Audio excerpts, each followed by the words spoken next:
সকালবেলা যাওয়ার আগে একটা ভিডিও করে গেছিলাম, সেই আপলোড দিতে দিতে ডেটার এত সমস্যা হচ্ছিলো, এমন এমন জায়গায় যাচ্ছিলাম, সেই আপলোড সকালবেলা প্রায় 10:30 কি 11টার সময় দিয়েছি, সেটা গিয়ে আপলোড হলো রাত্রিবেলা এই ধরো গিয়ে মনে হয় 8টা। তো এখন বাড়িতে ফিরে আবার আমি আবার একটা ভিডিও করতে বসলাম। কালকের থেকেই নিষ্পিস নিষ্পিস করছিল মুখটা, যেহেতু এই জন্য কাজ করি এবং এই ব্লগারদের নিয়ে কথা বলি, তাই কিছু তো বক্তব্য রাখতেই হবে। তারপরেও ভিডিওটা আমি কালকে করতে পারতাম, কিন্তু আমার ওই হড়বড়ানি পছন্দ হয় না। আমি যে কোনো জিনিস একটু ধৈর্য ধরে দেখি, যে সবার আগে ভিডিও দেবো, সবার আগে করবো সেটা না। সন্ধ্যার ভিডিও দেখার সাথে সাথে আমি চিন্তা করছি, দেখি আরেকটু ধৈর্য ধরি, দেখি ওই তরফ থেকে কিছু আসে কি না। তো হঠাৎ করে ওই তরফ থেকে একটা কমিউনিটি পোস্ট যে আমি এত চালাক, আমার উপর চালাকি করে কে বেরিয়ে যায় আমি ধরতেই পারি না। কাকে মিন করতে চাইছে এক্স্যাক্টলি বলতে পারবো না, কিন্তু কল্পনার থাম্বনেলে দেখেছি যে কল্পনা লিখেছে বর আবার কবে আসবে জানি না। তার মানে কল্পনার বরকে তো আনতে হবে। কল্পনার বর এখন আসা মানে অনেক কিছু লাভ হওয়া। শিগগিরই আয় রে শিগগিরই আয় দাদা ভাই না এলে তো হচ্ছে না। শাশুড়িকে তো চেপে চেপে রেখেছি, আমার একদম জায়গা নেই, কিন্তু শাশুড়ি এত জিনিস কোথায় রাখবে, তারপরে বাড়িঘর করতে হবে। বাই দ্য ওয়ে, বড় ব্লগারের বাড়িতে মিস্ত্রি নেই কেন? মিস্ত্রি দেখছি না। কিছুক্ষণ আগে অবশ্য একটা থাম্বনেলে দেখলাম। তো আমি তো আজকে ভিডিও দেখে আজকে কথা বলি না, আমি কথা বলবো কালকে। আমি একটু চিন্তাভাবনা করবো, দেখবো, তারপরে বলবো। তারপর যাই হোক, সেই কল্পনার ইয়েটা দেখলাম, থাম্বনেলে যেটা দিয়েছে ভেতরে অবশ্য মন খারাপের কথাই বলেছে বরের জন্য। বরকে নিয়ে বা বরকে ছেড়ে যারা আলাদা থাকে, সারাদিন লেজে ক্যামেরা নিয়ে ঘোরা বা মাছ কেটে দেওয়া, থালা বাসন ধুয়ে দেওয়া, মানে এভরিথিং। তারপরে তার শখ পূরণের জন্য একটা প্রাণকে পর্যন্ত বাজি রাখতে হয়। এই ধরনের তো দেখে অভ্যস্ত নই আমরা। অবশ্যই হ্যাঁ, সরকারি চাকরি বলো আর শিক্ষিত বলো, তাদের দাম একটা আলাদা জায়গা, এটা তো একদম 100 বার। আর সরকারি চাকরিটা তো ও মাগনা পায়নি, ওকে কসরত করতে হয়েছে, তারপরে এই চাকরিটা পেয়েছে। মাগনা ওর হাতে এসে কেউ এই চাকরিটা দিয়ে দেয়নি। আর কল্পনা যে পড়াশুনো করে একটা জায়গায় গেছে, সেটাও মাগনা হয়নি। এখনও যে ও অ্যাচিভ করছে, এই রিয়েল লাইফের মানে অ্যাচিভমেন্ট, এই রিল লাইফ থেকে বেরিয়ে ওর যে যোগা কম্পিটিশানে ফার্স্ট হওয়া, ছেলের কথাবার্তা অ্যাটিটিউড বা ছেলের পড়াশুনো বা ছেলের এই যে বিভিন্ন রকমের অ্যাক্টিভিটিসগুলো, এগুলো মাগনা পায় না। তো এগুলোর অহংকার থাকা দরকার।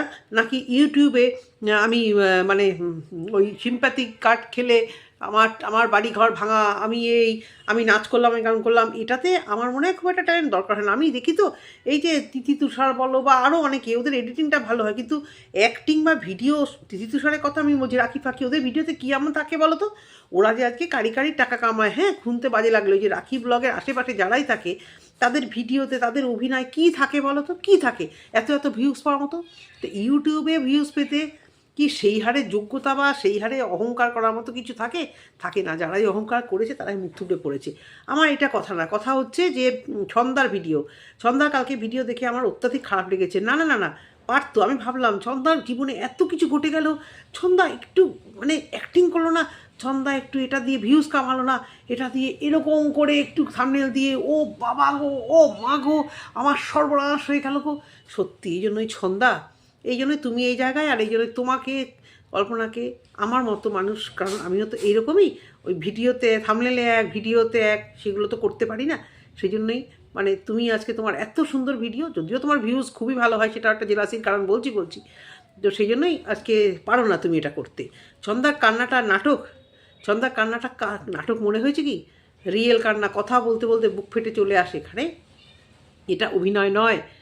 ওর কষ্ট করে অর্জিত জীবনের প্রথম এই যে ধান পাটকে লাগানো, ভুট্টা লাগানো, রসুন লাগানো, এগুলোকে ছিঁড়েছে কে এবং কারা, এবং সে যে মানুষ, তার যে জুতোর ছাপ দেখা গেছে, এখানে তো কোনো কিছু নেই। ছন্দার সঙ্গে হিংসা করে কারা, কে বা কারা? ছন্দার সঙ্গে হিংসা করার কারণ ছন্দার ভিউজ, কারণ ছন্দার চ্যানেলটা না বড় হলেও ভিউজটা ভালো হয়। ছন্দার কোনো খুব কম নেগেটিভ ভিউয়ার্স, ছন্দাকে ওয়াইটিতে এসে বদনামে ভাগিদার হতে হয় না। ছন্দা দেখতে শুনতে খারাপ না। ছন্দার বর অনেক ইয়েগুলো পারে, মানে ওই তোমার টেকনিক্যাল কাজগুলো পারে। ছন্দাকে সমস্ত জায়েরা খুব সাদরে গ্রহণ করেছে, বিশেষত কল্পনার সাথে ছন্দার রিলেশানটা খুব ভালো। তো প্লাস ছন্দার শাশুড়ির সঙ্গে ছন্দার রিলেশন ভালো। তাহলে ছন্দার সাথে হিংসা কে বা কারা করে আমি বেশি ডিটেলসে কিছু বলতে পারছি না। ছন্দা দাঁড়িয়ে গেলে ছন্দার ভিউজ দেখে কার হিংসা হতে পারে? যেখানে বলছে যে বড় ব্লগার বলছে আমি সবাইকে চ্যানেল খোলাতে গেছি, কিন্তু খোলাতে পারেনি এখনো অবধি। আবার কল্পনার চ্যানেল নিয়ে অস্থির অস্থির, কল্পনা কমেন্ট বক্স খোলার পরে অস্থির অস্থির অস্থির অস্থির করা, সবই আমরা চোখের সামনে দেখেছি। না, আমি কাউকে ব্লেম করছি না, আমি তোমাদের উপর ছেড়ে দিলাম। তো সন্ধ্যা মানে মিন করতে চাইছে যে হাত ধুয়ে আমাদের পিছনে পড়ে গেছে এবং জুতোর ছাপ দেখা গেছে, সমস্ত কিছুই বুঝলাম। অনেকেই বলছে এতটাও অমানবিক হতে পারে না কেউ, কিন্তু এতটা অমানবিক হয়েছে। ইঁদুর বুঝে বুঝে ছন্দার খেতেই কেন আসলো? ওখানে তো অনেকের ক্ষেত আছে, ওখানে তো প্রচুর লোকেরা চাষাবাদ করছে, ফুল গাছ লাগাচ্ছে, বেচে বেচে হয় ছন্দা। কেন ছন্দা? ছন্দা এখন মেন টার্গেট। কল্পনা সরে গিয়ে ছন্দা এখন মেন টার্গেট। খুব খারাপ লাগছে ওর কষ্টটা দেখে না। এমনি তো যথেষ্ট নিডি ফ্যামিলি থেকে এসে একটা অন্য ধর্মে এসে মানে বিশাল হ্যাবক কিছু নেই, সবসময়তেই বলে এইটুকু দিয়ে এটা করছি সেইটুকু দিয়ে, যার জন্য কি কথাও শুনতে হয়। ও এটা বেশি বলে, কারণ ওই যে বেকার বর ঘরে বসে থাকে, করলেই করতে পারে কিন্তু চেষ্টা করছে কিন্তু করছে না। এই কথাটা তো শুনতে হবে, সত্যি কথাই তো। বেকার তো বেকারই, বউয়ের পেছন পেছন ঘুরে ক্যামেরা ধরা, বাসন ধুয়ে দেওয়া, এগুলোকে বোধহয় এখনও আমাদের যুগে আছে। এটা অনেক পাহাড়ি জায়গায় কিন্তু আছে। মেয়েরাই অধিপত্য সেখানে বেশি, ছেলেগুলো থেকে মেয়েরাই বাইরে হোটেলগুলো চালায়, দোকান চালায়, এবং ছেলেরা মোটামুটি ঘরের কাজ করে। বিদেশেও আছে, আমাদের দেশেও আছে কিছু কিছু জায়গায়। পাহাড়ি জায়গায় তো আরও বেশি, সিকিম ফিকিমের ওইদিকে অনেক গ্রাম এরকম দেখা গেছে। সম্ভবত নেপালেও অনেক জায়গা এরকম আছে এরকম মেয়েরা পরিশ্রমটা করে বেশি। তোমার উত্তরাখণ্ডের দিকেও এরকম কিছু জায়গা আছে, কিন্তু আমরা এখনও সেই জায়গা থেকে আনতে পারিনি। আমরা কি জানি, স্বামী স্ত্রী দুজনে কাজ করবে, নিজের পক্ষে স্বামী তো করবেই, স্ত্রী হাউস ওয়াইফ তবু মানা যায়, কিন্তু হাজব্যান্ড বোধহয় এখনও কেউ মানতে পারে না। আর কেনই বা এরকম বসে থাকবে? চেষ্টা করছে, কিন্তু সন্ধ্যার বর যে হেভি কিছু করবে তা না, আমি ওকে সাপোর্ট করছি না। তবুও খেটে ফেটে আজকে মেয়েটা একটু ভালো জায়গায় মুখ দেখছে। শাশুড়ি শ্বশুরের সঙ্গে রিলেশনটা যথেষ্ট ভালো আছে। মানে শাশুড়ি রান্না করে দিচ্ছে, শ্বশুরমশাইয়ের সঙ্গে তো যথেষ্ট ভালো। হ্যাঁ, তো সেই মেয়েটাকে ভালোবাসে, বার্থডেতে চেয়ার টেবিলটা সুন্দর দিয়েছে, কোনো হম বাড়াই নেই। সত্যি ছন্দা যে কথাটা বললো না, আমি ভিডিওতে কোনোদিন বাড়ায় চাড়ায় বলি না, আমার কথাগুলো শুনতে এত বেশি ভালো লাগে। আর সত্যিও কিন্তু বাড়ায় চাড়ায় বলে না, যেটুকু হয়েছে সেটুকু বলেছে। তার কিছুক্ষণ পরে কেন এরকম পোস্ট? কেন? যে চালাকি আমি করি না, আমার উপর দিয়ে চালাকি করে যায়। ভাই রে ভাই, চালাকি করতে করতে চুরি আমি করি না, কি নকল আমি করি না, টুকলি আমি করি না, যথারীতি যেহেতু মমতার ভিডিও হয়েছে, ঘর গুছানো দিয়ে মমতাকে সবাই এত পছন্দ করেছে। কিছু ব্লগাররা মমতা চ্যানেল খোলার আগেই ওর সুন্দর ঘরটা দেখিয়ে একটু ভিউজ কামিয়েছে, একটা কন্টেন্ট পেয়েছে, সাথে সাথে কি নেমে পড়তে হবে আমার ওই কি জানো, মানে এই কী বলবো এটাকে, ডিস্কো ম্যাচিং ঘর। হ্যাঁ, পর্দার কালার এক এক রকম, আর তিনটে মানে ওই ঘর, মানে একদিকে ভালো হয়েছে, লিওটা গেছে, ভালো হয়েছে, ঘরটা একটু পরিষ্কার রাখতে পারছে। লিও কিন্তু সত্যিই খুব উৎপাত ছিল ওদের জন্য, ঘর তো গুছাতে দিত না, পরিষ্কার রাখতে দিত না, এটা ছিঁড়ে ফেলতো। এখন দেখছো না কি মজা ওর বরে, মানে প্রচণ্ড দোলনা ফোল্লা এনে যখনই ওই কাজ করে না, ওরা ঘরটা থেকে বেরোয়, ওই যে লিওর ওই জায়গাটা গেটের সামনে করে রেখে দিয়েছে না, আমি যতদিন দেখবো ওকে আমি সহ্য করতে পারবো না। ওকে তো সহ্য করতে পারবোই না, ওই জায়গাটা দেখলেও সহ্য করতে পারবো না। ও কাজ করতে করতে ওই ঘরটা থেকে বেরোয় আর চোখের সামনে ওই জায়গাটা দেখি, আমার ভীষণ ভীষণ কষ্ট লাগে, ভীষণ কষ্ট লাগে। কতদিন এটা এরকম দেখা যাবে আমি জানি না। তো লিও চলে যাওয়াতে ঘরটা ঠিক গুছাতে পারেনি, তা ভালোই হয়েছে। এখন বেশ ঘরদোর গুছিয়ে ফ্রেশভাবে বেশ সুন্দরভাবে স্বামী স্ত্রী মিলে ছোটো ছোটো রিলস করতে পারবে। লিও বিরক্ত করবে না, বিরক্ত করছিল, ভীষণ টাইম দিতে হচ্ছিলো, ভীষণ ক্ষতি করছিল বাচ্চাটা। যেতে যেতেও 1,00,000 ভিউজ দিয়ে গেছে, তারপরেরটাতেও টাকা উপার্জন করতে গেছে, মানে যা পয়সা দিয়ে কিনেছে, যা খরচ করেছে, বাচ্চাটা কিন্তু উসুল করিয়েই দিয়ে গেছে। মরে গিয়েও কিন্তু ও ছাড় পায়নি। হ্যাঁ, তো সেই জায়গা থেকে যে এ যে কত চালাক আর কত সাদাসিধা, হ্যাঁ, এটা যারা অন্ধের মতো দেখে, যা সাপোর্ট করার কিছু লোক থাকে, সাপোর্ট করে।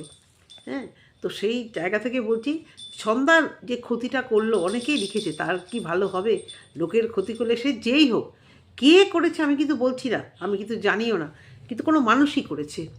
কোনো ইঁদুর হোক, বাদুড় হোক, হোক, বেচে বেচে ওই রকমভাবে ঠিক সন্ধ্যার খেতে গিয়েই কুচুর কুচুর করে তোলা, বুক ফেটে কান্না। যদি কেউ করে থাকে তাহলে তার খুব খারাপ হবে, আর যদি কেউ না করে থাকে তাহলে তো কোনো কথাই নেই। এটা আমার কথা নয়, এটা সবাই বলে যে ওরা ওই বয়স্ক মানুষটা কত কষ্ট করে ক্ষেতটা করছে, ছন্দা তার সাথে করেছে, ওর ওই কান্নাটা, ওখানে কিন্তু অ্যাক্টিং কিছু ছিল না, ওখানে অ্যাক্টিং ছিল না, পারলে কিন্তু চরম অ্যাক্টিং করতে পারতো, চরম। ও খুব সামান্য একটু ক্লিপিং দেখিয়েছে সেখানে, কথা বলতে বলতে একদম ক্যাজুয়াল, যেটা আমাদের হয় চোখ ফেটে জল আসা, কিছু জিনিস ধ্বংস করা, কিছু যদি একদম গোড়া থেকে যদি কেউ শেষ করার চেষ্টা করে, সেটা কিন্তু খুব কষ্টের। এবং ছন্দার পেছনে কে বা কারা লাগতে পারে, ছন্দার যে কত শত্রু, এ তো খুব সহজেই প্রমাণিত। প্রতিটা মুহূর্তে কিন্তু বাড়িতে একটা ভালো গ্রুপবাজি চলছে, যেখানে কিছু মানুষ চাকরামো আর ভিউজ কামানোর জন্য এক কড়াই কিন্তু 3 জন মিলে বেজে চলেছে। একটা কড়াই পিকনিকে হয়েছে কন্টেন্ট করার জন্য, ভাগে ভাগে এত পিরিত, এত পিরিত। এই পিরিত যদি কিছুদিন আগে দেখতে পেতাম ভালো হতো। তেল মারা ভিডিও না করব না ভিডিও সহ্য হয়, যেটা ভুল সেটা ভুল বলবো। হ্যাঁ হ্যাঁ, কিছু মানুষ তেল মারতে যাচ্ছে ওখানে। আর কন্টেন্ট যে ভুকাই মেয়ে, এর যে পেটে কতটা মানে কন্টেন্টের হিংসে, কতটা মানে হিংসে করে এ।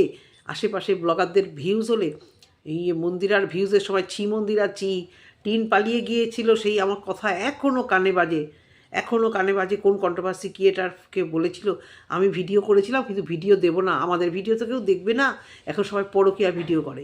সেই জন্য কিছুদিন পরে পরকীয়া নাটক করেছিল। মানে কন্টেন্টের জন্য যে কী করতে পারে, প্রত্যেক দিন ওর জীবনে নতুন কিছু ঘটবে, প্রত্যেক দিন। কোনো মানুষ এরকম আছে? কিছু না পেলে তাহলে ব্যাচ এবার শাশুড়ি, তাহলে যা, ওর তো অপশান আছে। নাহলে ভাসুর আসবে তবে ও রাজভবন খাড়া করবে, ভাসুর লিখে দেবে তবে। এদিকে ভাগ হয়ে গেছে, তাহলে কেন ভাসুরের অপেক্ষায়? ও তরপর করছে। জানি না এরপরে কল্পনা ভিডিও বা কালকের কমিউনিটি পোস্টের পর কোনো ভিডিও আসবে কি না আসবে, কিন্তু ছন্দার উপর আঙুল তোলা, তোমরা যারা তুলছো তোমরা খুব বাজে কাজ করছো। ছন্দা মিথ্যুবাদী নয়, ছন্দা কিন্তু মৃত পোষ্য, মৃত কাউকে দিয়ে ওরকম অ্যাক্টিং করেনি। এ কিন্তু মৃত মানুষকে দিয়ে, মৃত ঠাকুমাকে দিয়ে, মৃত বাইরের রাস্তার কুকুরকে দিয়ে থামলে দিয়েছিল। এবং এই কোনো এক পিসি চলে যাওয়াতে লিখেছিল শেষবারের মতো সবাইকে কাঁদিয়ে চলে গেল। তারপরে তোর এই নিজের শ্বশুর আর নিজের এইকে বেচে মিথ্যের ভিডিওতে যদি মিথ্যে বলতে থাকি, এই মোটা বই হয়ে যাবে। এর ভিডিওর মিথ্যে কথা, এই কত মিথ্যে কথা দিয়ে ভিউজ কামিয়েছে, কত যে খারাপ মানে মিথ্যে কথা ও বলেছে, প্রতিটা মুহূর্তে এক একটা ভিডিওতে ও সারাক্ষণ ধরে মিথ্যে কথা বলে যাচ্ছে। সেগুলো ধরা পড়লেই বলছে আমি সব ভুলে যাচ্ছি, এ করছি। আর বলে আমি জবাব দেবো না, আমি এর মধ্যে থাকবো না, কারো ভিডিও দেখি না। প্রতিটা মুহূর্তে কে কী দিল সাথে সাথে, যে যা করেছে সাথে সাথে কমিউনিটি পোস্ট। তার মানে কি ও কি ভেবেছে তোমাদের দেখাতে চাইছে, আমাদের দেখাতে চাইছে ভিউয়ারদের? না না না, ও যাকে উদ্দেশ্য করে যাচ্ছে করছে তাকে পিঞ্চ করে এখানে দিব্যি দিতে চাইছে। ছন্দা কিন্তু পুরো সোশ্যাল মিডিয়াতে জিনিসটা দিয়েছে যে আমার জিনিস ক্ষতি করেছে, এই করেছে সেই করেছে, যে ক্ষতি করেছে সে কেন এগুলো করেছে, যাই হোক এইরকম ডিটেলসে বলেছে। এটা ওর কন্টেন্ট, এটা সত্যি কথা, এটা বলতেই পারে ওর যে ওর গাছ এইভাবে খারাপ হয়ে গেছে। হ্যাঁ, সেখানে দেন গাছ জ্বলতে ঠিক কার পেছনে লেগে কে ওকে এগিয়ে চালাকি করে বেরিয়ে গেছে আমি এখনও বুঝলাম না। দিব্যি একটা কমিউনিটি পোস্ট, মানে পেটে মানে ওর যে মানে হিংসা, পেটে উত্তর দেওয়া। কেন রে, তুমি তো ভাই ওই আকাশের মানুষ, তোমাকে দেখতে গেলে তো ওইভাবে দেখতে হবে, তুমি এসব চুনোপুটিদের পাত্তা দাও কেন? আর কমিউনিটি পোস্ট বা ইউটিউবে সব বলার কারণ যে ওদের এই কাছাকাছি যে মানে ব্লগার যাগুলো আছে, যাদের সঙ্গে আমি মিন করছি না, যে বা যারা ওর চরম শত্রু ও মনে করে, যাদের কেউ হিংসে করে, তাদের চোখে যেন পড়ে, সেই জন্যই কিন্তু এটা দিয়েছে। সেই জন্য, এবং ও ভালো মতো জানে এখানে ওর ভিডিও দেখে। এর আগেও যে পাড়ার লোকেদের নামে নিন্দা করেছে, ও কিন্তু বলেছে এটা ইউটিউবের কাউকে বলছি না, আমি পাড়ার কাউকে বলছি। পাড়ার লোকেরা দেখলেই ডাইরেক্ট তো বলতে পারছে না, সেটাই ওর মানসিক শান্তি। বুঝতে পেরেছো কী সরল সাদাহিতা মেয়ে? সামনে কিছু বলবো না, আমি ঘুরিয়ে আর কি দেবো, এটাই হচ্ছে গিয়ে কথা। তো ভিডিওটা এই অবধি। যদি তোমাদের ভালো লেগে থাকে অবশ্য করে কমেন্ট সেকশানে জানিও। নেক্সট ভিডিও কালকে আবার আসবে। টাটা।